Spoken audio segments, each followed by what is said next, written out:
time you walk into the room, got me feeling crazy, shot my heart boom boom. Any other boy would stare, but me I look away, cause you're making me scared. Trying not to breathe, 1, 2, 3. Assalamualaikum warahmatullahi wabarakatuh. Nama saya Nirma, stambuk A3123067. Mata kuliah Sistem Peradilan.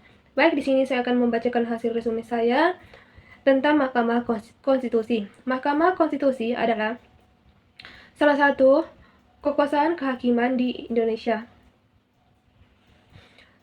Sesuai dengan Undang-Undang Dasar 1945 Perubahan Ketiga, kekuasaan kehakiman di Indonesia dilakukan oleh Mahkamah Agung dan Mahkamah Konstitusi.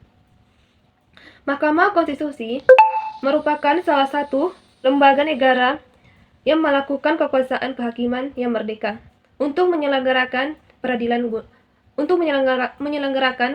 guna menegakkan hukum dan keadilan. Yang kedua, kewajiban dan wewenang.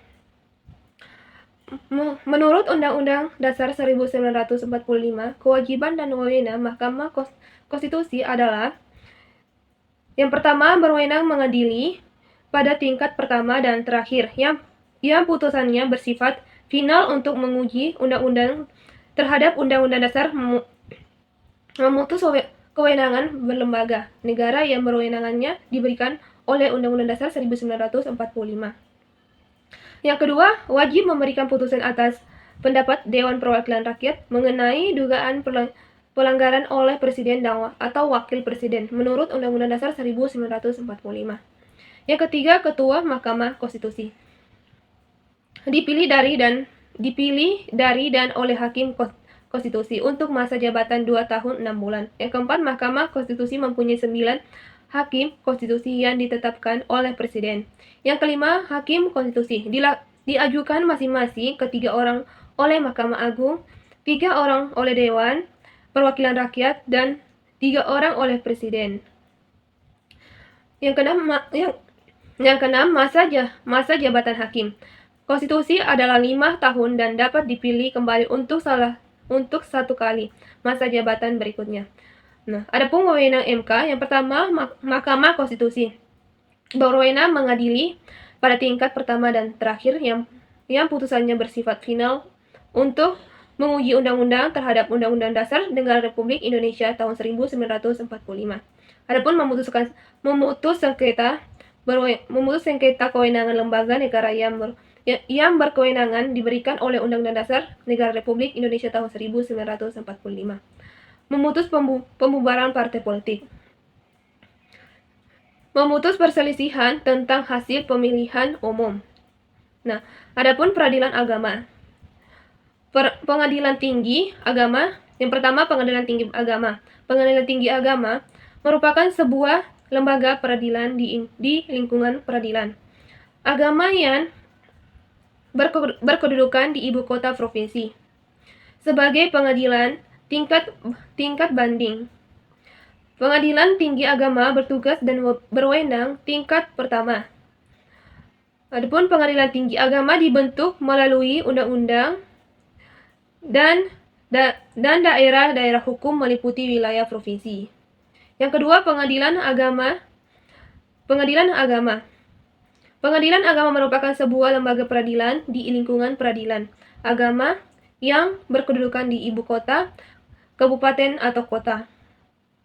Sebagai pengadilan tingkat pertama, Pengadilan Agama memiliki tugas dan wewenang untuk memeriksa, memutus, dan menyelesaikan perkara-perkara antara orang yang beragama Islam di bidang. Yang pertama itu seperti perkawinan. Yang kedua, warisan, wasiat, dan hibah yang dilakukan berdasarkan hukum Islam. Yang ketiga, wakaf dan syak wakaf. Yang keempat, ekonomi atau syariah. Yang kelima, peradilan militer. Selanjutnya, peradilan militer. Pengadilan Militer Tinggi merupakan sebuah lembaga peradilan yang di lingkungan peradilan agama dan berkedudukan di ibu kota provinsi. Nah, Pengadilan Militer Tinggi juga memeriksa dan memutus pada tingkat banding perkara pidana. Pengadilan Militer Tinggi juga dapat memutuskan pada tingkat pertama dan terakhir sengketa kewenangan. Nah, adapun sistem peradilan militer di Indonesia menghadapi berbagai tantangan dan masalah. Antara lain, yang pertama itu keterbatasan akses dan transparansi, yang kedua, persepsi publik, yang ketiga, pengawasan yang lemah, yang keempat, reformasi hukum yang lambat. Yang kelima, konflik kepentingan. Nah, adapun pengadilan tata usaha negara. Pengadilan tata usaha negara biasa disingkat sebagai PTUN, berfungsi untuk memeriksa, memutuskan, dan menyelesaikan sengketa tata usaha negara. Pengadilan tata usaha negara dibentuk melalui keputusan Presiden dengan daerah hukum meliputi wilayah kota atau kabupaten.